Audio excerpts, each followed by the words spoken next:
ఓం సుబ్రహ్మణ్యాయ శేషాయ శివాయ శివమూర్తే బ్రహ్మాండవాహదేవాయ నాగరాజాయితే నమః. కృష్ణా జిల్లా మోపిదేవి మండలం మోపిదేవి గ్రామంలో వేంచేసి ఉన్న శ్రీవల్లి దేవసేన సమేత శ్రీ సుబ్రహ్మణ్యేశ్వర స్వామివారి దేవాలయం నందు మార్గశిర శుద్ధ పంచమి నుంచి మార్గశిర శుద్ధ సప్తమి వరకు కూడా స్వామివారి షష్ఠి కళ్యాణ మహోత్సవాలు అత్యంత వైభవోపేతంగా జరుగుతూ ఉంటాయి. మొదటి రోజు భాగంగా ఈరోజు ఉదయం స్వామివారిని పెళ్లి కుమారుని చేయటం అత్యంత వైభవంగా జరిగింది.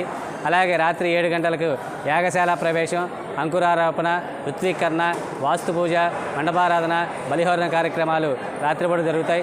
అలాగే రేపు ఉదయం పూట 6 గంటల నుంచి ప్రాతకాలార్చనలు, అలాగే గోపూజ, స్వామివారి నిత్యహోమం, బలిహరణ కార్యక్రమం జరుగుతాయి. స్వామివారికి 11 గంటలకి స్వామివారి కళ్యాణ మహోత్సవం అత్యంత వైభవోపేతంగా జరుగుతుంది. అలాగే రేపు రాత్రి 7 గంటలకి స్వామివారిని మయూర వాహనంపై గ్రామోత్సవ కార్యక్రమం జరుగుతుంది. అలాగే ఎల్లుండి ఉదయం 9 గంటల నుంచి కూడా స్వామివారికి వసంతోత్సవం, అవభృత స్నానోత్సవ కార్యక్రమాలు అత్యంత వైభవంగా జరుగుతాయి. తదనంతరం స్వామివారికి మహాపూర్ణావతి కార్యక్రమం జరుగుతుంది.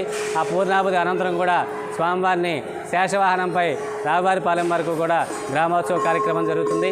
అలాగే రాత్రి 7 గంటలకి స్వామివారికి ద్వాదశ ప్రదక్షిణ కార్యక్రమాలు, అలాగే స్వామివారికి పుష్పశయ్యాలంకరింకా సేవా కార్యక్రమాలతో ఈ స్వామివారి కళ్యాణ మహోత్సవాలు ముగుస్తాయి. కావున 50 మంది భక్తులు కూడా ఈ 3 రోజులు స్వామివారి దర్శించి తీర్థప్రసాదాలు స్వీకరించి స్వామివారి కృపకు పాత్రలు కావాల్సిందిగా కోరుతున్నాను.